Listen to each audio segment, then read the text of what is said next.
दिल्ली में डेंगू से अब तक 21 लोगों की मौत के दावे किए जा रहे हैं। 2000 से ज्यादा लोग डेंगू की गिरफ्त में बताए जा रहे हैं। लेकिन आम आदमी के दरवाजे पर वोट के लिए गिड़गिड़ाने वाले नेता सत्ता में आने के बाद जिस तरह के रंग दिखा रहे हैं वो शर्मनाक है। जब जनता को मरहम की उम्मीद है तो नेता बयानबाजी में उलझे हैं। यही नहीं, लोगों को सेहतमंद बनाने के लिए पवित्र पेशे से जुड़े डॉक्टर्स और अस्पतालों पर मुनाफाखोरी के लिए जिस तरह के इल्जाम लग रहे हैं वो भी बेहद गंभीर हैं। जाहिर है दिल्ली वालों को डेंगू की सियासत भी डंग मार रही है। आइए देखते हैं यह खास रिपोर्ट, फिर बढ़ते हैं मुद्दे पर।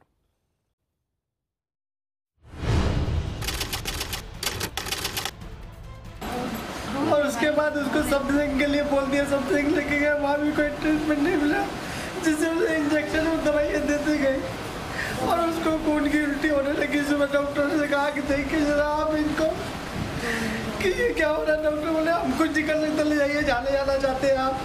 हम बतरा लेके आए, बतरा में 3-4 दिन लगने के बाद बोलते हैं। आज कहाँ गया वो दिल्ली का एमपी, कहाँ गए नजीब जंग साहब जो कहते हैं मेरी दिल्ली, अब डेंगू से बचाने के लिए क्यों सहयोग कर रहे हो? कहाँ गए वो दिल्ली के 7 सांसद जो भाजपा को जीत के दिए थे इस दिल्ली की जनता ने? कहाँ गए वो सांसद? विदेशों में रंगरलियां बना रहे हैं और हम 24 घंटे आपके लिए काम कर रहे हैं। दिल्ली कराह रही है। इस वक्त सबसे बड़ी चुनौती डेंगू के डंक से आम जनता को बचाने की है। लेकिन हो क्या रहा है? डेंगू के डंक से बचाने की जगह सियासत डंक मार रही है। ऐसे हालात में भी भाषण हो रहे हैं, जनसभाएं हो रही हैं, आरोप प्रत्यारोप हो रहे हैं और इसका श्रेय उन्हें जा रहा है जो आम आदमी के नाम पर सत्ता में पहुंच गए। अस्पतालों ने मरीजों की सुध लेने के लिए दिन रात एक कर दिया है। डॉक्टरों की छुट्टियां रद्द कर दी गई हैं, लेकिन उन डॉक्टरों को भी बख्शा नहीं जा रहा।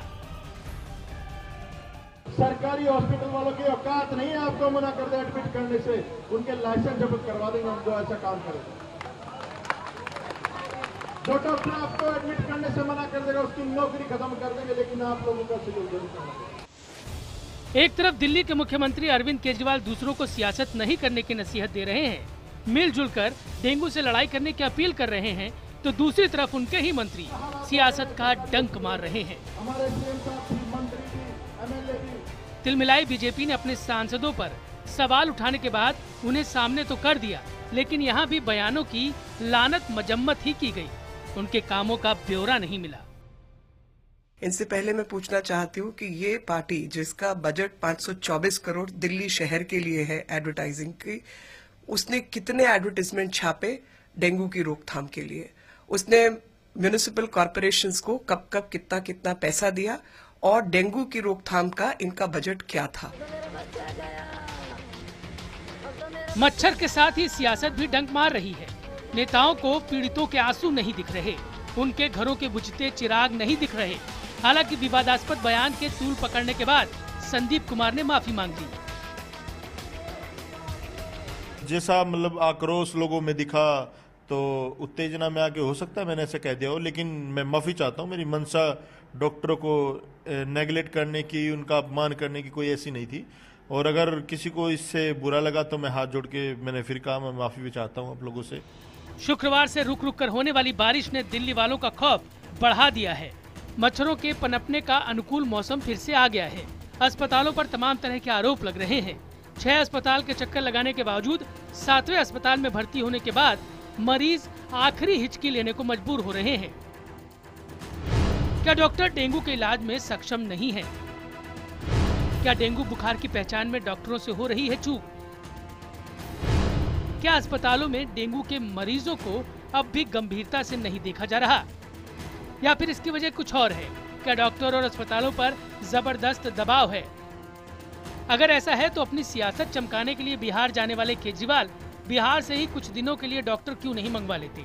अपने इलाज के लिए बेंगलुरु जाने वाले केजरीवाल दिल्ली की आम जनता को सेहतमंद बनाने के लिए और तरीके क्यों नहीं तलाशते? सवाल कई हैं और सबके जवाब चाहिए। अब भाषण से काम चलने वाला नहीं, अब तो दिल्ली को, दिल्ली में रहने वाले डेंगू के मरीजों को, दिल्ली के डॉक्टरों को और दिल्ली के अस्पतालों को इलाज चाहिए। आजकल बीमारी का मौसम है, लोग डेंगू से बीमार हो रहे हैं, तो अस्पताल अपनी बद इंतजामी की वजह से बीमार हैं, तो कुछ नेताओं को अपनी बदजुबानी की वजह से बीमारी हो गई है।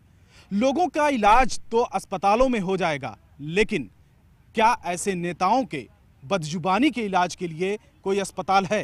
कैमरामैन ऋषि के साथ रवि सिंह, दिल्ली, IBN 7। जब हमारे संवाददाता पीस 2 कैमरा कर रहे थे तो कह रहे थे कि ये बीमारी का मौसम है। शायद मुझे लगा कि अगली लाइन कहेंगे कि वो सियासत ना की जाए, लेकिन अफसोस डेंगू पर सियासत का डंक बदस्तूर वैसी तरह जारी है। शायद इसका हमेशा मौसम बना रहता है। कई सवाल खड़े हो रहे हैं जिसकी वजह से हम ऐसा कहने के लिए मजबूर हुए हैं। सबसे बड़ा सवाल ये कि जो इस वक्त हम आपसे स्क्रीन पर सामने पूछ रहे हैं कि क्या नेताओं के भाषण से मरीजों का इलाज हो जाएगा? दूसरा सवाल, सियासी दलों के नेता और कार्यकर्ता स्वास्थ्य कार्यकर्ताओं की तरह काम क्यों नहीं कर रहे हैं? वोट मांगने आते हैं तब बहुत तमाम सारे वादे किए जाते हैं। तीसरा सवाल, बिना विभाग वाले मुख्यमंत्री केजरीवाल डेंगू पर अपने हाथ में कमान क्यों नहीं ले लेते हैं? जब स्थिति इतनी भयावह है तो वो खुद क्यों नहीं इसमें अपने हाथ एक सेंट्रल कमांड लेते हैं? क्या दिल्ली सरकार डेंगू पर नाकाम साबित हो रही है? चौथा सवाल। पांचवा सवाल, क्या दिल्ली के अस्पताल और डॉक्टर्स मनमानी कर रहे हैं? यह भी एक वाजिब सवाल है।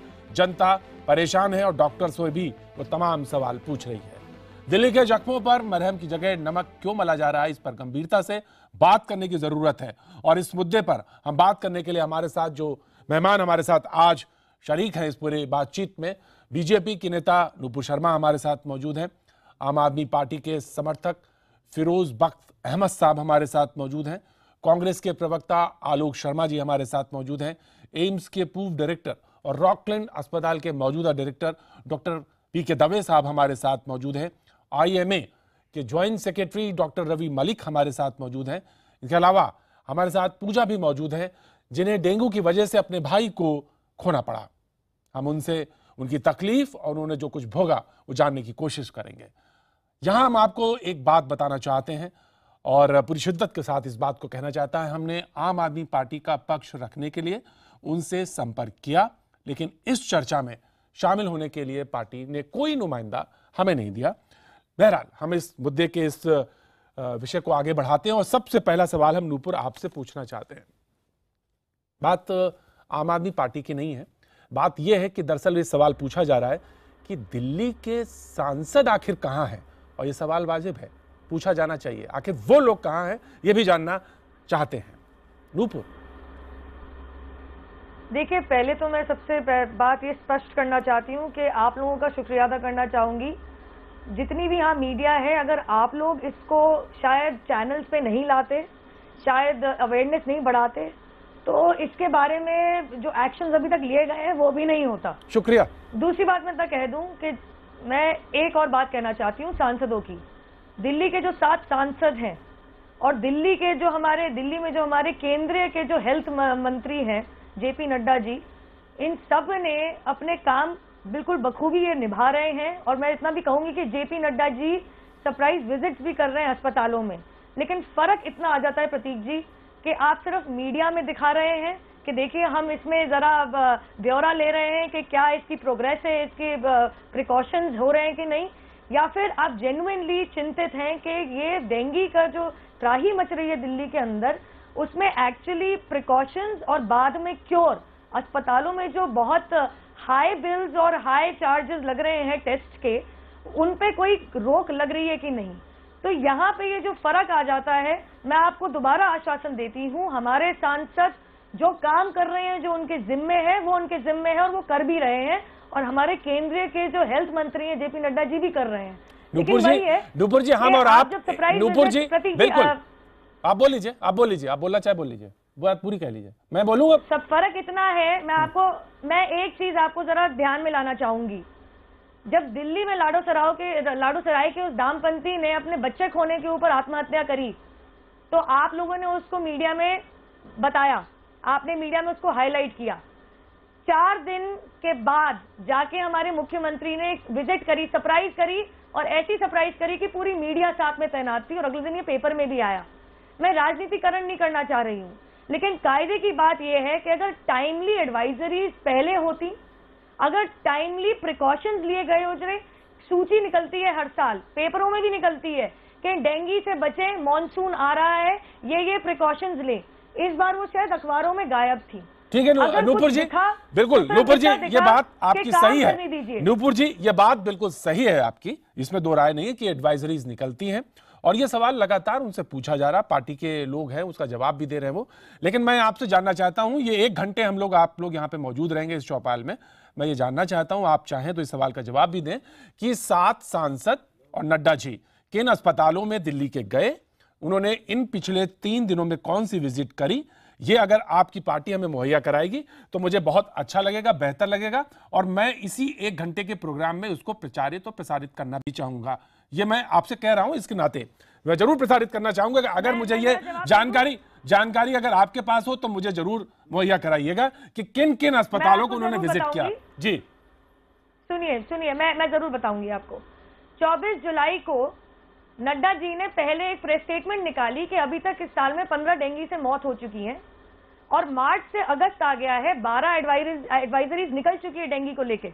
मार्च की बात कर रही हूँ, मार्च 2015 से अगस्त 2015 तक एडवाइजरीज 12 निकल चुकी हैं, 26 रिव्यू मीटिंग्स हो चुकी हैं एंड 541 सर्वेलेंस सेंटर्स भी बन चुके हैं कि डेंगू में क्या परेशानी आ रही है। अब मैं एक और बात बता दूं आपको, नूपुर जी, जिस जी का जिक्र, नूपुर जी सुन लीजिए मेरी बात, जिस एडवाइजरी की आप बात कर रही हैं वो देश में डेंगू की जो मौतें हुई हैं उन पर थी और उन पर उनकी प्रेस कॉन्फ्रेंस थी, उसको बखूबी जानते हैं। मैं दिल्ली के संदर्भ में ये बात कर रहा हूं नूपुर जी, और नूपुर जी ये मैं जानना चाहता था इसी की बात कर रही जी, मैं दिल्ली के संदर्भ में बात कर रहा था और 7 सांसद के कंप्लीट करने दीजिए। मैं बिल्कुल आपको कंप्लीट करने दूंगा, लेकिन क्योंकि एक तरफा नहीं है ये बात, तमाम लोगों को बात रखने का हक है इसमें, बिल्कुल मैं आपकी बात सुनूंगा, कोई एक तरफा बात नहीं है। सवाल इस बात का था कि जब आम आदमी पार्टी पे आप सवाल पूछती हैं तो वो भी ये जानना चाहते हैं आखिर कि सांसद जब आते हैं तो पानी की टोटी से लेके वादा करते हैं कि आसमान के तारे तक दे देंगे, और अस्पताल में स्थिति क्या है कि एम्स में बाहर से लेकर जो सेंट्रल कमांड के जो हॉस्पिटल्स हैं उनके बारे में बात कर रहे हैं, तमाम ऐसे अस्पताल हैं जिनमें स्थिति क्या है, दवे साहब ज्यादा बेहतर बता देंगे, ये स्थिति है। लेकिन मैं यहां पे जानना चाहता हूं फिरोज साहब कि आखिर ये सवाल जो बार बार आ रहा है, ऐसे में जब आदमी को, आपके सिंपैथाइजर्स को, आपके पार्टी के कार्यकर्ताओं को सामने आना चाहिए, तब आपके विधायक इस तरह की बात कर रहे हैं जो अपेक्षित नहीं है आम आदमी पार्टी के। फिरोज जी देखिए प्रतीक जी, आपका सवाल बिल्कुल सटीक है। बड़ी अनफॉर्चुनेट बात है कि डेंगू ने जो अब सूरत इख्तियार की है, बड़ी भयंकर सूरत है और एक हाहाकार सा मचा हुआ है और पैनिक भी बहुत है, और पैनिक के साथ साथ इतनी मौतें हो गई तो लोग बहुत ज़्यादा डरे हुए हैं। हर आदमी डरा हुआ है, हर एक के घर में कहीं ना कहीं कोई एक डेंगू से पीड़ित मरीज मौजूद है। अब बात आपने करी है कि आम आदमी पार्टी के किसी नेता ने ये बात कही, मैं समझता हूँ टोन और टेन्योर जो उनका था, जो उनकी भाषा थी, मर्यादित नहीं थी, शालीनता से गिरी हुई थी, लेकिन फिर भी मैं कहूँगा एक दर्द उनके दिल में छलक रहा था उन लोगों का, वो जो बच्चे मारे गए, वो जो बड़े लोग मारे गए, जिनकी ज़िंदगियाँ जो हैं वो चली गई, जो वापस नहीं आ सकती, कहीं ना कहीं उनका दर्द छलक रहा था। तो मैं उनको सपोर्ट नहीं कर रहा, लेकिन मैं ये कह रहा हूँ कि उस शख्स के दिल से वो एक खाई निकल रही थी कि जो लोग यहाँ से चले गए या जो लोग बहुत बीमार हैं और जो इंतज़ाम नहीं हो पा रहा। अब हो क्या रहा है, आपने बिल्कुल सही कहा था प्रतीक जी शुरू में कि सियासत जो है इस पर अब खेली जाने लगी है। बड़े अफसोस की बात है, डेंगू 5 साल से हो रहा है दिल्ली में, ठीक है, और इसका इंतज़ाम मैं समझता हूँ सिर्फ आज की आम आदमी पार्टी जो है, मैं आम आदमी पार्टी को इसलिए सपोर्ट नहीं कर रहा हूँ कि मैं उसका कोई हिस्सा हूँ, मैं इसे इसलिए सपोर्ट कर रहा हूँ क्योंकि एक अंडरडॉग को बतौर एक्टिविस्ट सपोर्ट कर रहा हूँ। दूसरी बात यह है कि देखिए मतलब कहना बड़ा आसान है, दूसरों को इल्ज़ाम लगा देना बड़ा आसान है। आम आदमी पार्टी जो है इस वक्त, ठीक है, उन्होंने जो भी कुछ कर सकते थे कर रहे हैं, लेकिन मुझे अफसोस इस बात का है कि बीजेपी में जो इतने बड़े नेता हैं, मिनिस्टर्स हैं और एमसीडी जो कि खुद बीजेपी के अंडर है, उन्होंने कोई फॉगिंग शुरू कर देनी चाहिए थी जून के महीने से, अब तक वो फॉगिंग नहीं हुई है। हमें इतना याद है, मुझे याद है, मैं एज अ लेमैन बता रहा हूँ, पिछले साल कि मैं जाकिर नगर में रहता हूँ, यहाँ पर फॉगिंग लास्ट ईयर अच्छे से हुई थी, लेकिन इस साल फॉगिंग नहीं हुई। अफसोस की बात यह कि आपस में जो झगड़ा हो रहा है आम आदमी पार्टी में और बीजेपी में, जो झगड़ा हो गया है, ये पैसा भेज रहे हैं नहीं भेज रहे हैं, मैं समझता हूँ झगड़ों से मैं झगड़ों बिल्कुल से फारिग होकर नूपुर सवाल पूछना चाहती है, आपको और नूपुर का सभी हक है, राजनीतिक नूपुर को पार्टियों मैं को दूंगा। मैं फिरोज भाई एक सवाल आम पूछा, आदमी के लिए फिरोज काम भाई करना एक छोटा सा चाहिए। सवाल मैं पूछना चाहता हूं, फिर ऑफकोर्स नूपुर ऑफ कोर्स आप ही पूछेंगी, ये आप ही का मंच है, आप ही सवाल पूछेंगी। मैं एक छोटे से बस पूछने जा, फिरोज भाई आप ये बताइए, तमाम क्रांतिकारी वाली बातें होती हैं, आप भी तमाम चीजें लिखते हैं, आज आप ये खुद क्यों नहीं सवाल पूछते आम आदमी पार्टी से कि मुख्यमंत्री जी आप सामने आइए, आपके पास कोई पोर्टफोलियो नहीं है और ऐसी स्थितियों में आपके पास विशेष जिम्मेदारी ये होनी चाहिए और तमाम सारे अस्पतालों को, तमाम डॉक्टर्स को, तमाम कार्यकर्ताओं के आपकी जो क्रांतिकारी जो लीडरशिप है उसमें बड़ी अच्छी महती भूमिका मिलेगी, आप ये खुद क्यों नहीं यहां से आप कहते हैं? नहीं, आपने बहुत अच्छी तजवीज़ दी है, बड़ी अच्छी राय दी है कि अरविंद जी को अब खुद सामने आना चाहिए। अगर बीजेपी का कोई बड़ा नेता सामने नहीं आ रहा है, मुझे उम्मीद थी मोदी जी से, एक सेकंड नुपुर में बात पूरी कर लूं, मोदी जी को कम से कम दिल्ली का जो इतना बड़ा भयंकर ये बीमारी फैल चुकी है, मोदी जी लेकिन आप भाई वो देश के सबसे बड़े नेता हैं और इतना भयंकर यहाँ पर जो है ये भयंकर स्थिति ले चुकी है डेंगू की, तो मैं समझता हूँ कि इस पर सियासत नहीं की जाए। और एक सवाल, मेरा सिर्फ एक सवाल है नुपुर से कि नुपुर जी एक बात बताइए, आपने पुराना रिकॉर्ड तो दे दिया नड्डा जी का, ठीक है, और आपने आम आदमी पार्टी पे उंगली उठा दी, ठीक है, चूंकि ये अंडरडॉग है मैं इनको सपोर्ट इसलिए कर रहा हूँ। एक बात ये बताइए, देखिए आम आदमी पार्टी अभी इनको तजर्बा नहीं है, नए लोग हैं, ठीक है, 6 महीने हुए हैं, 6 महीने में इनको संभलने का भी मौका नहीं मिला है। मेरा ख्याल ये, एक सेकंड प्रतीक जी बोलने दीजिए। श्योर बोलिए। सबसे पहले मैं एक बात, देखिए ये झगड़ा करने का विषय नहीं है, बिल्कुल नहीं है। जब आपने मुझसे सवाल पूछे प्रतीक जी, आपने मेरे मुंह से, फिरोज जी सुनिए, मेरी बात पूरी होने दीजिए, मैं आपके बीच में नहीं बोली, आप मेरे बीच में नहीं बोलिए, सुनिए पहले ध्यान से। सबसे पहले फिरोज जी एक सेकंड सुनिए, आप ध्यान से सुनिए मेरी बात, ध्यान से सुनिए। जब मैंने अपने जवाब दिए प्रतीक जी ध्यान, जब आपने मुझसे सवाल पूछे तो मैंने एक बार भी अपने मुंह से आम आदमी पार्टी का बिल्कुल भी जिक्र नहीं किया, बिल्कुल नहीं किया। इतना निंदाजनक कलिन के एक मंत्री का, इतना निंदाजनक कलिन के मंत्री का इतना निंदाजनक भाषण हुआ है, इतना निंदाजनक बयान आया, मैंने कुछ नहीं बोला। देखिए आम आदमी के लिए माफी मैं इस बात में मानना चाहूंगी, मुझे बोलने दीजिए फिरोज जी, गलत बात है, जो मरीजों को एडमिट नहीं कर रहे हैं हम उनको सस्पेंड करेंगे, उसके दिल से आम आदमी की तड़प निकल रही थी, ठीक है, अंदाज सही नहीं था, डिलीवरी सही नहीं थी। 8 साल से 9 साल से कॉर्पोरेशन में बैठे हैं, वो आप बोलने भी नहीं दे रहे हैं उनको, दुखद बात है, उन्होंने इतनी सफाई। नूपुर आप बोलिए, नूपुर बोलिए, नूपुर आप बोलिए, दोनों लोग सुनेंगे, मैं इतना बोलिए। मैं इतना कहना चाह रही हूँ कि दिल्ली प्रदेश में, दिल्ली सरकार में हेल्थ एक प्रीडोमिनेंटली एक स्टेट सब्जेक्ट है, आप इसको झुटला नहीं सकते, इसमें राजनीतिकरण की कोई बात नहीं है, ये संवैधानिक तौर तरीके से है। दूसरी बात, दिल्ली सरकार तो 6 महीने से आई है, आप तो यहाँ 10 साल से बैठे हैं, आपका जो विंग है, हम 10 साल से नहीं बैठे, सुनिए आपका जो विंग है, म्यूनिसिपैलिटी जो है वो तो 10 साल से बैठी हुई है। प्लीज मेरे को बोलने दीजिए, आपकी प्रेस कॉन्फ्रेंस चल रही है ना, आपको बोलने दिया जाए, बोलिए, चलिए हम सब शांत बैठते हैं, आप बोलिए, बाकी 6 के 6 लोग शांत बैठेंगे। मैं सिर्फ आप बोलिए, मैं सिर्फ सवालों के स्टेट सब्जेक्ट है या बताइए आप। 7 सांसद हैं, आपकी एमसीडी काम नहीं कर रही, आपके मंत्री काम नहीं कर रहे, आपके प्रधानमंत्री काम नहीं कर रहे हैं, बोलिए नुपुर जी बोलिए, आपके एमपीज काम नहीं कर रहा है, नुपुर जी बोलिए। बीजेपी की थी, लेकिन दिल्ली प्रदेश में सरकार कांग्रेस की थी। जी इसी बार ऐसा क्यों हो रहा है कि आप एमसीडी पे उंगली उठा रहे हैं? इसका भी उत्तर आप ही दे दीजिए। यहाँ पे बीजेपी की थी। अरे कांग्रेस भाजपा, आपका झगड़ा छोड़कर आम आदमी को देखिए, कॉमन मैन को, आम आदमी मर रहा है डेंगू से, आम आदमी बीमार पड़ रहा है, ठीक है, लोगों के अंदर पैनिक है, ये इसको सियासत की फुटबॉल ना बनाइए। मैं तीनों लोगों से, मैं प्रोड्यूसर से कहना चाहूंगा, जब मेरी बात सुने, मैं आप तीनों लोगों को एक तस्वीर दिखाना चाहता हूं, मैं अपने प्रोड्यूसर से गुजारिश करना चाहता हूं, मैं पहले तो जाना चाहता हूं जो पीड़ित का परिवार, वहां जाऊंगा, लेकिन मैं गुजारिश करूंगा इस बीच में प्रोड्यूसर से कि वो तस्वीर जब वो रोता हुआ शख्स स्क्रीन पर था, वो रोता हुआ शख्स स्क्रीन, मैं आलोक जी वही कह रहा हूं, जो रोता हुआ शख्स स्क्रीन पे था उसको निकाला जाए, उसको सुनाया जाए, और मैं पीड़ित परिवार के पास जाना चाहता हूं, और इस बीच में पीड़ित परिवार के पास जाना चाहता हूं, पूजा के पास। पूजा, ये मैं जानना चाहता हूं आपसे कि जी ये देखिए, अगर इसके बाद कुछ कहना हो किसी को तो उसके बाद कहे।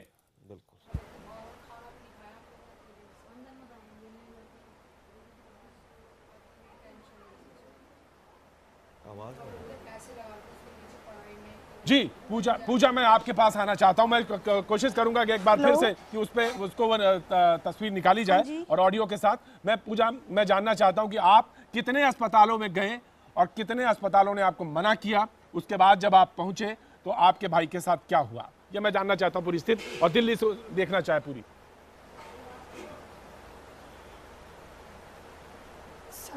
सर सबसे पहले हम दयानंद हॉस्पिटल में गए, स्वामी दयानंद हॉस्पिटल में।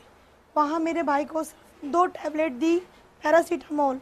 उन्होंने बोला कि आप ये लेके जाओ दवाइयाँ और इसे खिला दो, बुखार है इसका उतर जाएगा। फिर हमने बोला ठीक है सर इसका कोई मतलब कि ब्लड वगैरह टेस्ट वेस्ट कर लो। उन्होंने बोला नहीं ऐसा कोई बात नहीं है, 1 दिन का बुखार है, ये दवाइयाँ खिलाओ। उसके बाद उस दवाइयों से उसका बुखार नहीं उतरा बिल्कुल भी। हमने कहा, फिर हम घर पे लेके आ गए उसे। फिर हम उसके बाद उसे लेडिंग हार्डिंग गए लेके। लेडिंग हार्डिंग वालों ने बोला ये तो बच्चों का नहीं है, क्योंकि वो 17 साल का था। 17 साल का था वो। लेडिंग हार्डिंग में लेके गए, उन्होंने बोला कलावती में लेके जाओ। कलावती में लेके गए हम अपने भाई को। उन्होंने भी सिर्फ पैरासीटामोल की गोलियां खिलाई उसे। उसके बाद उसको घर भेज दिया। हमने वहाँ भी बोला सर कोई मतलब कि जैसे कि ब्लड वगैरह टेस्ट वेस्ट कुछ भी हो आप हमें बता दो। उन्होंने बोला नहीं ऐसा कुछ नहीं है, आप पहले ये दवाइयाँ खिलाओ, उसके बाद आप दिखाना। उसकी तबीयत इतनी ख़राब हो चुकी थी कि हमने क्या सोचा, फिर हमने कहा हमारे पड़ोस में एक हॉस्पिटल है लेकिन रेड क्रॉस, उसके बाद बॉर्डर के पास है वो। हमने वहाँ ले गए, वहाँ पर उसका हमने ब्लड वगैरह टेस्ट वेस्ट कराया। वहाँ पर उसको डेंगू आया। डेंगू आने के बाद वहाँ पर उन्होंने एक इंजेक्शन दिया। इंजेक्शन देने के बाद उन्होंने एक बोतल चढ़ाई थी ग्लूकोज की। उसके बाद उन्होंने बोला आप शाम को रात को 10 बजे आना, इसके एक इंजेक्शन लगेगा, आप घर जाओ। ठीक है सर। उसके बाद इंजेक्शन मतलब कि ये क्या है, ये इंजेक्शन लग गया, डेंगू है, उसके बाद ये थोड़ी ना कि आप बाहर भेज दो बच्चों को, आप घर जाओ। जब पता चल चुका है, सब कुछ हमारे सामने आ चुका है कि भाई इस बच्चे को ये प्रॉब्लम हो चुकी है बहुत ज़्यादा, तो उसको एडमिट क्यों नहीं किया हुआ। उन्होंने मना कर दिया, हम लेके आ गए। उसके बाद हम रात को 10 बजे वहीं से ही उसको वहाँ लेके गए, Gupta nursing home, BH Bihar में गुप्ता नर्सिंग होम, वहाँ लेके गए। वहाँ पर उसको पूरी रात रखा और पूरे दिन रखा। और रात को उन्होंने करीब 3 बजे करीब उन्होंने बोला कि आप इस बच्चे को या तो GTV ले जाओ। हाँ जी बोलिए। पूजा लगभग तो आपने बताया कि 4 अस्पताल आप गए, लगभग 4 अस्पताल आप गए, 4 अस्पतालों के नाम लिए आपने। अगर मैं सही हूं तो 4 अस्पतालों में जाने के बाद एडमिशन हुआ, उसके बाद डेथ हो गई। मैं IMA के ज्वाइंट सेक्रेटरी भी हमारे साथ मौजूद हैं और डॉक्टर PK दवे साहब भी हमारे साथ मौजूद हैं। मैं IMA के ज्वाइंट सेक्रेटरी साहब जो मलिक साहब हैं उनसे जानना चाहूंगा। डॉक्टर साहब, एक ओथ होती है जिसमें डॉक्टर्स जहाँ तक हम लोग जानते हैं, जिसमें ये सारी चीजें, जिम्मेदारियों और तमाम सारी चीजों की बात होती है। हम जानना चाहते हैं कि एक 17 साल के बच्चे का बच्चा है या अडल्ट है, इस डेफिनेशन में ना जाते हुए क्या डिनाइल किया जा सकता है कि भाई इसको कलावती ले जाओ क्योंकि वो बच्चों का अस्पताल है, यहां नहीं ट्रीट करेंगे हम, जबकि मालूम है डेंगू का केस है। हम इस पर जवाब जानना चाहते हैं इंडियन मेडिकल एसोसिएशन की तरफ से। वक्त एक छोटे से ब्रेक का है, ब्रेक के बाद हम आएंगे और रवि मलिक साहब ये इस पर जवाब जानना चाहेंगे कि क्या इस पर डिनाइल हो सकता है। वक्त एक छोटे से ब्रेक का।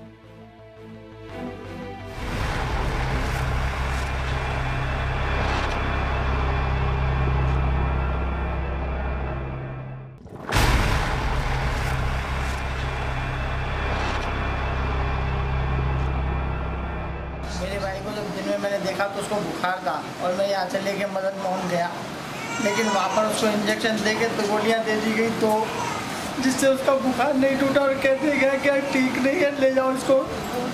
और उसके बाद उसको सब्सिंग के लिए बोल दिया, सब्सिंग लेके गए, वहाँ भी कोई ट्रीटमेंट नहीं मिला, जिससे उसे इंजेक्शन और दवाइयाँ देते गए और उसको खून की उल्टी होने लगी। सुबह डॉक्टर से कहा कि देखिए जरा आप इनको कि ये क्या हो रहा है। डॉक्टर बोले हम कुछ निकल नहीं, तो ले जाइए, जाने जाना चाहते हैं आप। हम बतरा लेके आए, बतरा में 3-4 दिन लगने के बाद बोलते हैं कि इसको डेंगू है। उससे पहले कहते हैं कि इसका लीवर इन्फेक्शन हो गया है, किडनी काम नहीं कर रही, ये नहीं कर रहा है। डेंगू को देखो बुखार नहीं टूटा मेरे भाई का अभी तक। और डेंगू पर सियासत हो रही है और ये असल तस्वीर है दिल्ली की इस समय। आंखों में आंसू हैं लेकिन सियासत लगातार बदस्तूर जारी है। हम सीधे पहले हमने ब्रेक से पहले एक सवाल किया था और हम सीधे वहीं जाना चाहते हैं डॉक्टर साहब के पास। कोई राजनीति नहीं, कुछ नहीं, मैं सिर्फ सीधा सीधा ये जानना चाहता हूं कि क्या लौटाया जा सकता है किसी मरीज को, सिर्फ इस बिना पे लौटाया जा सकता है? डॉक्टर रवि मलिक, मैं पहले आपसे जानना चाहता हूं, फिर मैं देखिए, मैं आपको ये बताना चाहूंगा कि अगर किसी मरीज, कोई भी मरीज किसी भी अस्पताल में सीरियस हालत में आता है, चाहे उस अस्पताल में बेड अवेलेबल नहीं भी है, उस मरीज का तुरंत इलाज शुरू होना चाहिए, उसको एक ऐसी स्टेबल हालत में लाना चाहिए और उसके बाद अगर बेड की बिल्कुल अवेलेबिलिटी नहीं है तो उसको एक वेल इक्विप्ड एम्बुलेंस में मेडिकल टीम के साथ में एक दूसरे हॉस्पिटल में शिफ्ट करने की जिम्मेदारी उस हॉस्पिटल के डॉक्टर्स और कर्मचारियों के ऊपर रहती है। तो मलिक साहब क्या स्टेबलाइज, डॉक्टर साहब मैं जानना चाहता हूं, क्या स्टेबलाइज करके भेजने की भी जिम्मेदारी नहीं बनती है क्या? क्या अगर मरीज आया है तो उसको देखने की जिम्मेदारी नहीं है डॉक्टर्स की? मैं वही तो कह रहा हूं, ना केवल देखने की जिम्मेदारी है, उसको ट्रीटमेंट शुरू करने की भी जिम्मेदारी है, उसको स्टेबलाइज करने की जिम्मेदारी है और स्टेबलाइज करके भी सड़क पे नहीं आप छोड़ सकते, उसको एक वेल इक्विप्ड एम्बुलेंस में, अगर आपके पास बेड अवेलेबल नहीं है, कई बार ऐसा होता है बेड अवेलेबल नहीं होता तो उसमें दिक्कत ये होती है कि अगर आप मरीज को उसमें रख लेंगे तो वहां डॉक्टर्स नर्सेज उसे ढंग से ध्यान नहीं रख पाएंगे और उसकी मॉनिटरिंग नहीं होगी, तो इसके अंदर भी नेग्लिजेंस हो सकती है। तो ऐसे पेशेंट को स्टेबल करने के बाद में दूसरे हॉस्पिटल के अंदर एक वेल इक्विप्ड एम्बुलेंस में with a medical team shift करना चाहिए बनिस्पत के उसको मना करने के लिए। दूसरा सवाल आपने पूछा, अगर 17 साल का है, बच्चा है, एडल्ट है, अगर वो एक सीरियस हालत में किसी भी हॉस्पिटल में आ रहा है तो उसको उसका इलाज करना चाहिए, बनिस्पत के उसको दर दर के हॉस्पिटल्स के लिए भेज देना चाहिए। लेकिन मैं आपको एक चीज और बताना चाहूंगा, डॉक्टर्स भी जो हैं इस वक्त हिपोक्रेटिक ओथ लेके आए हैं। कोई भी डॉक्टर नहीं चाहता कि मेरे मरीज की हालत सीरियस हो। सारे डॉक्टर्स आजकल जो 8 घंटे का काम करता था वो 15-20 घंटे का काम कर रहा है, अपनी परिवारों को छोड़ रखा है, बिल्कुल जैसे सोल्जर्स मोर्चे के ऊपर लगे हुए हैं उसी तरह काम कर रहे हैं। हो सकता है कि इनमें कुछ ब्लैक शीप्स हों, किसी ने कोई गलती की हो और उसकी जांच होनी चाहिए, कड़ी से कड़ी उसको सजा मिलनी चाहिए अगर वो दोषी पाया जाता है और आईएमए इस चीज का सपोर्ट करता है। डॉक्टर साहब मैं जानना चाहता हूं, डॉक्टर साहब मैं जानना चाहता हूं, क्योंकि ये बात आपने कही, बड़ी जिम्मेदारी के पद पे बैठे हैं, जिम्मेदारी के ओहदे से होकर ये बात आप कह रहे हैं। मैं जानना चाहता हूं ये आखिर कि हर आदमी ऐसी स्थिति में, जिस प्रोफेशन में है, ऐसी स्थिति बनती है तो वो ऐसे ही काम करता है, चाहे कोई हो, अक्रॉस दी लाइंस कोई भी हो, काम करेगा ही, करना भी चाहिए। सवाल इस बात की है, आपका एसोसिएशन है आईएमए, आप क्यों नहीं इस तरह की एक कड़क आवाज में या एक कड़क एक्शन लेते हुए आप लोग दिखाई पड़ते हैं कि भाई डॉक्टर्स को ऐसा नहीं करना है, अगर कोई डिनाइल होता है तो हम आगे आना चाहते हैं, आपकी तरफ से ऐसा क्यों नहीं होता है? देखिए मैं आपको एक चीज बताऊं, आईएमए हमारी एनजीओ है, हमारे पास में कोई ऐसा हथियार नहीं है कि हम डॉक्टर का लाइसेंस कैंसिल कर सकें, अस्पताल का लाइसेंस कैंसिल कर सकें या उनको समन भेज के बुला भी सकें। हम लोगों के पास कोई ऐसा इख्तियार नहीं है। लेकिन आईएमए थ्रू आउट जब से डेंगू एपिसोड हुआ है, हम लोग अपने डॉक्टर्स को रेगुलर इंस्ट्रक्शंस दे रहे हैं किस तरह से इलाज करना चाहिए, किनको भर्ती करना चाहिए, क्या गाइडलाइंस हैं, उनको रेगुलर इंस्ट्रक्शंस जारी हैं। और आईएमए इस चीज का बिल्कुल सपोर्ट करता है कि अगर कोई भी डॉक्टर दोषी पाया जाता है तो उसके खिलाफ सख्त से सख्त कार्रवाई हो। कार्रवाई करने के लिए मेडिकल काउंसिल्स हैं, जुडिशरी है और इन्वेस्टिगेटिव एजेंसीज हैं जिनकी पावर्स आईएमए के पास नहीं है। लेकिन आईएमए के थ्रू हम लोग, मैं एक आश्वासन देना चाहता हूं कि सारे डॉक्टर्स को हम लोगों ने बिल्कुल उनको ट्यून कर रखा है डेंगू की बीमारी। एक सवाल का जवाब और दे दीजिए डॉक्टर साहब, कम से कम अपनी स्थिति तो हम लोग क्लियर करते चले। मैं उसके बाद पीके दवे साहब जाके बाद जाना चाहूंगा, एक लंबा प्रशासनिक अनुभव भी है उनके पास। मैं आपसे क्योंकि आप आईएमए से हैं तो मैं आपसे एक जवाब और जानना चाहता हूं कि अगर ये स्थिति भी क्लियर हो जाए कि अगर कोई हॉस्पिटल, कोई डॉक्टर डिनाइल करता है तो आईएमए के पास जो भी चीज स्थिति है कि वो उसका डी रजिस्ट्रेशन वाली प्रोसेस या उसको डी रिकॉग्नाइज करने की स्थिति, उसकी तरफ तो बढ़ सकता है या नहीं बढ़ सकता, और कहीं ना कहीं सकता ऐसी चीज कह सकता है? डेफिनेटली हमारे पास में जब भी आईएमए में कंप्लेंट्स आती हैं या जो भी आता है हम लोग उसको डेफिनेटली फॉरवर्ड कर देते हैं। लेकिन मैं एक चीज फिर दोबारा से क्लियर करूंगा, आईएमए किसी भी हिसाब से किसी भी डॉक्टर का लाइसेंस, प्रैक्टिसिंग लाइसेंस नहीं रद्द कर सकता और किसी भी हिसाब से कोई भी इस तरह की पावर नहीं है कि डॉक्टर को समन भी कर सके। लेकिन हाँ, डेफिनेटली आईएमए हर इस चीज को सपोर्ट करता है जहां पर कि जहां पर कि किसी भी डॉक्टर की लापरवाही या उसको बिल्कुल प्रोटेक्शन नहीं दी जाती है आईएमए के थ्रू, और सख्त से सख्त कार्रवाई जो है वो होती है। जी डॉक्टर साहब, मैं दवे साहब के पास जाना चाहता हूं। डॉक्टर साहब, एक लंबा प्रशासनिक अनुभव है, एक लंबी बहस आपने देखी साहब, पॉलिटिकल गलियारे में भी चल रही है, डॉक्टर्स को भी लेकर बातचीत हो रही है। मैं आपसे जानना चाहता हूं, एक प्रशासनिक अनुभव है, क्या वास्तव में सच में हम इतने दयनीय हैं डॉक्टर के हिसाब से भी, अस्पतालों को लेकर भी, और दिल्ली में जो स्थिति है वो बनी हुई है? आपने एम्स को संभाला इतने सालों तक, अब आप एक बेहद प्रतिष्ठित अस्पताल में मौजूद हैं। मैं जानना चाहता हूं कि स्थिति क्या इतनी दयनीय है डॉक्टर्स को लेकर भी और अस्पतालों को लेकर कि हम ट्रीट नहीं कर सकते बेहतर तरीके से?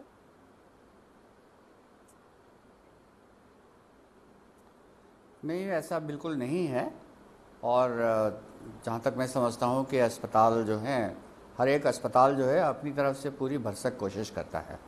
लेकिन ये जो बात अभी सब राजनीति की बात आई और कहीं कोई बच्चा को नुकसान हुआ, कोई चला गया या इस तरह की बात होती है, तो उसके लिए तो डेफिनेटली उस पर एक प्रकार से कोई बड़े सीनियर डॉक्टर्स की या और कोई कमेटी हो जो कि इस बात को तय करे कि भाई इसमें कोई नेग्लिजेंस हुई या नहीं।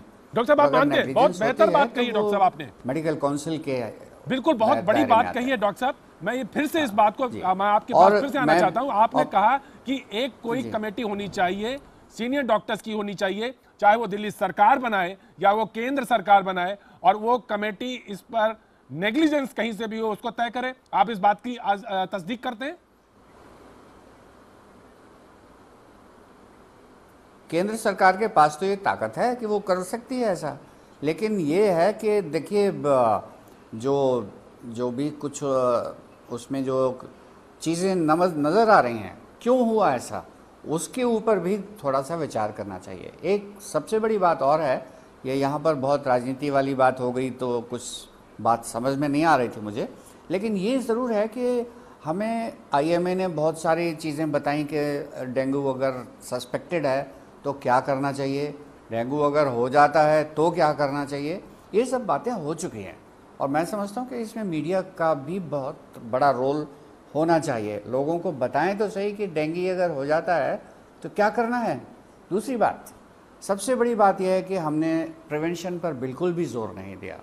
प्रिवेंशन डेंगू का होता है, हर साल होता है, और हर साल हम लोग कहते हैं कि भाई पानी नहीं रुका हुआ होना चाहिए, टायरों में पानी नहीं होना चाहिए, कूलर में पानी नहीं होना चाहिए। तो इसमें एक हेल्थ एजुकेशन की ज़रूरत है, और जो कि जनता की रिस्पॉन्सिबिलिटी है, और उस रिस्पॉन्सिबिलिटी के साथ साथ चलता चाहिए ताकि अस्पताल भी उस चीज़ को देख सकें और अस्पताल जो हैं इलाज भी कर सकें। जहाँ तक आपने बात कही 17 साल की, वो तो गलत बात है। मलिक साहब ने बिल्कुल सही कहा, यदि मरीज़ सीरियस है, आपके पास आता है, तो आप उसका इलाज करिए। तो दिल्ली सरकार को, दिल्ली सरकार जो पूजा बैठी है हमारे साथ पैनल पे, पूजा हमारे साथ बैठी है, उनके भाई को डिनाइल किया कि नहीं, क्या दिल्ली सरकार इस पर एक्शन लेगी या सरकार की तरफ से कोई नुमाइंदा इस पर एक्शन लेगा कि उनके भाई को सिर्फ इसलिए हटा दिया गया क्योंकि वो सीरियस था, लेकिन उसने कहा कि 17 साल की उम्र है, अब आप जाइए कलावती। ये तो बेहद शर्मनाक बात है। जी आलोक जी। मैं समझता हूं कि शो को शुरू हुए 41 मिनट हो गए, बेहतर रहेगा आप बाकी पैनलिस्ट से ही सवाल कर लें। मेरे पास तो आप एक बार भी नहीं आए, आज अभी भी कोई सवाल नहीं है। इस बात का कि आपके पास आए नहीं, अब आप इस बात का मौका लेना चाहेंगे कि जो मौका मिला उस पर बोलना चाहेंगे? देखिए, मैं समझता हूं कि मौका तो दोनों को दीजिए, वो दोनों सत्ताधारी दल हैं, उनकी प्रेस कॉन्फ्रेंस आप कराइए, वो बेहतर रहेगा। कांग्रेस पार्टी आज देखती रहेगी कि दोनों पार्टियां क्या कर रही हैं। आप स्थिति पे अगर आए तो बेहतर होगा। अगर आपको लगता है कि आपको इसमें इतनी बड़ी चर्चा में हिस्सा लेना है, शिरकत करनी है, तो बहुत अच्छी सी बात है।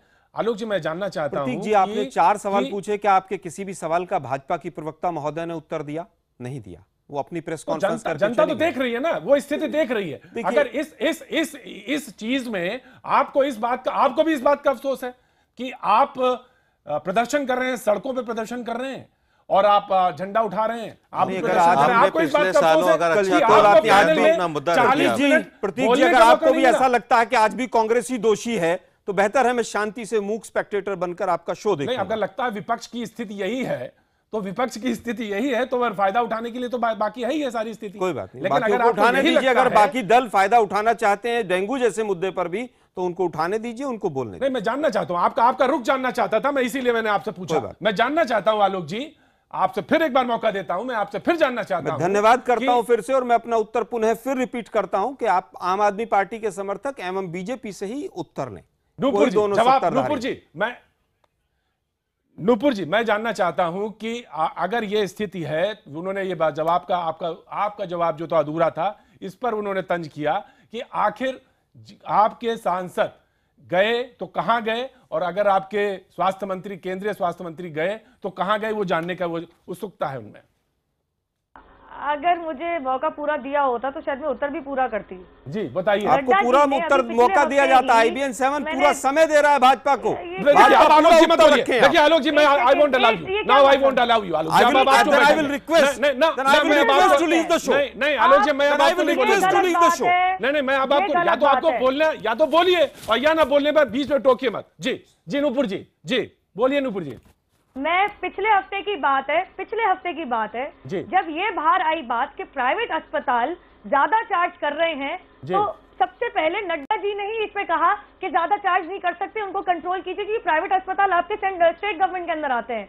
उसके 2 दिन बाद नड्डा जी ने आपके RML, अभी मैं डॉक्टर साहब की बात बहुत ध्यान से सुन रही थी, RML और लेडी हार्डिंग और एक और अस्पताल जो केंद्र के अंदर आता है, उनकी बैठक ली, सफदरजंग अस्पताल के MS की बैठक ली रिव्यू करने के लिए। माफी चाहती हूँ, मैंने कभी भी किसी पार्टी का नाम नहीं लिया, बल्कि मैंने आपको यह जरूर बताया कि जब दूसरी पार्टी प्रदेश सरकार चला रही थी तब तो ऐसी परेशानी हुई नहीं। आज ऐसी परिस्थिति क्यों आई है दिल्ली के अंदर कि इतने साल हो गए MCD को, वो काम करती आ रही है कि आपने MCD के कर्मचारियों के आपने पहले तनख्वाह देने से मना कर दिया, अब तीनों MCD को मिला के आपने 90 करोड़ रुपए नहीं दिए। माफी चाहती हूँ, हाथ जोड़ के बोल रही हूँ, मुझे खुद दुख लग रहा है, मैं पूजा की बात सुन रही हूँ, मैं बाकी चीजों की बात सुन रही हूँ। शुरू हो गई है। प्रतीक जी मेरी बात, फिरोजी मैं आलोक जी के पास जाना चाहता हूँ, मैं आलोक जी के पास, आलोक जी आप बहस में, एक चीज और कहना चाहती हूँ,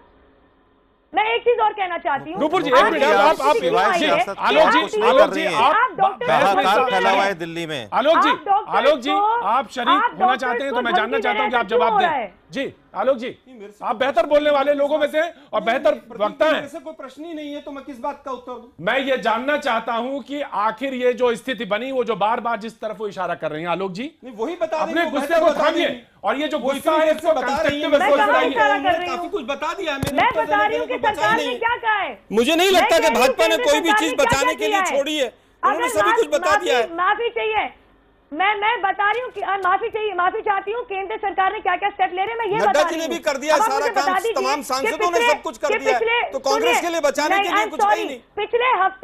पिछले हफ्ते इनके मंत्री, आपके MCD ने क्या किया? वाटर पडल्स में क्या आपने मिट्टी का तेल डाला, फॉगिंग करी, क्या तैयारी करी? 7 MP हैं आपके दिल्ली में, 7 के 7 सीटें आपकी हैं, क्या किया? कुछ नहीं किया। पिछले हफ्ते आप सुनेंगे नहीं तो मैं कांग्रेस तो वैसे पावर में नहीं है। आम आदमी पार्टी को आप जो हैंग कर रहे हैं, पुरानी कहावत है कि यू कॉल, मैं आपसे कुछ नहीं पूछ रही हूँ, सुनिए, पुरानी एक कहावत है, यू कॉल, DU के आप तो सियासत कर रही हैं नुपुर जी, बड़े अफसोस की बात है, लोगों की जाने जा रही हैं, लोग मर रहे हैं। आपने देखा कितना दर्दनाक वीडियो था वो जिसका भाई गया पूजा का। आप तो सियासत कर रही हैं, आप अपनी पार्टी को की वकालत कर रही हैं, इसमें काम करिए। देखिए ग्रास रूट पे उतर के आप भी काम करिए, आम आदमी पार्टी भी काम कर रहे हैं और आलोक जी की पार्टी भी काम कर रहे हैं। ये बड़ा भयंकर समय है। मैं इतना कहना चाह रही हूँ, ये बड़े अफसोस की बात है कि यहाँ सियासत हो रही है। सभी पार्टियों को एक कॉमन मैन के लिए, जो लोग बीमार हैं, जाने उनकी जा रही है, उनके लिए काम करना चाहिए। का नाम नहीं ले रही यहाँ पे, जी पार्टी का नाम मैं दोनों नूपुर जी मैं आपसे और फिरोज साहब दोनों लोग से गुजारिश करूंगा कि आप बने रहिए, आप दोनों लोग बने रहिए। सारा देश देख रहा है आपको, नेशनल टीवी पे देख रहे हैं और दिल्ली भी देख रही है कि आखिर स्थिति क्या है। और ऐसी स्थिति में जब लोगों से अपेक्षा की जाती कि वो बोलेंगे, तो कांग्रेस के प्रवक्ता अपनी कुर्सी छोड़ के चले गए। आलोक जी ने सिर्फ इसलिए क्योंकि वो बोल रहे थे, बीच में बोले भी, लेकिन उन्हें यह लगा कि उन्हें पूरी तवज्जो नहीं मिल रही है, लिहाजा वो छोड़ के चले गए। मैं अभी वक्त एक छोटे से ब्रेक के बाद में फिर हाजिर होता हूं, और इसी मुद्दे पर जब दिल्ली जवाब जानना चाहती है, सड़कों पर सवाल पूछ रही है, तो ऐसे में नेताओं की इस हरकत को देखकर क्या हो सकता है, बात करेंगे वक्त एक छोटे से ब्रेक।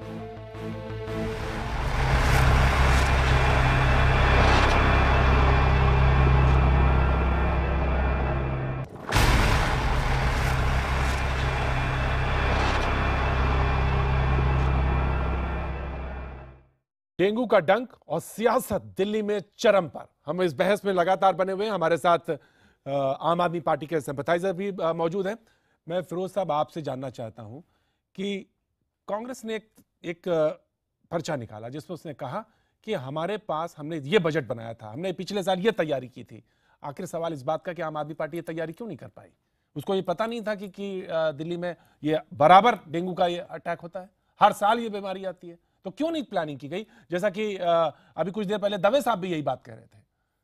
नहीं, बहुत आपका सही सवाल है। इस वक्त देखिए ऐसा है कि कांग्रेस का अभी बात हो रही थी इनसे, तो तकरीबन 12% बजट उन्होंने रखा था और आम आदमी पार्टी का शायद 8.5% बजट है।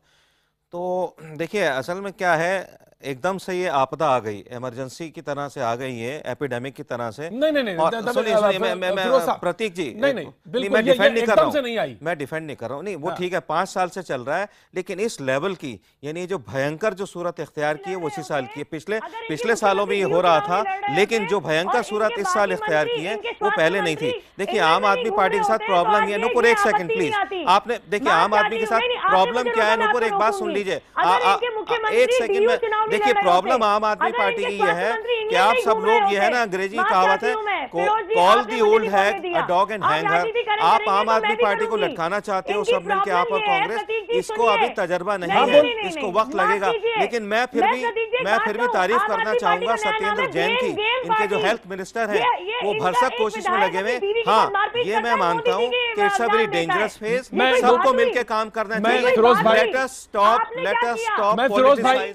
फिरोज भाई आपसे गुजारिश कर रहा हूं, नूपुर मैं आपसे भी गुजारिश कर रहा हूं, पूजा जो है ना विक्टिम की फैमिली से कुछ बोलना चाहती है, कहना चाहती है, उनकी बात सुन लेते हैं, आखिर वो क्या कहना चाहती है विक्टिम के परिवार से। जब सुन लेता हूं। जी पूजा, जी पूजा बताइए बेटा। जी हाँ जी बोलिए। हाँ जी बोलिए सर। हाँ जी बोलिए। कुछ कहना चाह रही थी? उसके बाद हम फिर मैक्स हॉस्पिटल में ले गए। मैक्स हॉस्पिटल वालों ने बोला हेलो। हाँ बोलो बेटा, बोलो। हेलो। हाँ बोलो। Hello sir. उसके बाद हम पहले मैक्स हॉस्पिटल में ले गए। हेलो बोलो। मैक्स हॉस्पिटल में ले गए। उन्होंने बोला एडमिशन फीस है 50,000 और उसके बाद बेड पे जब मेरे भाई को लेके गए उन्होंने बोला कि 30,000 बेड का वो है।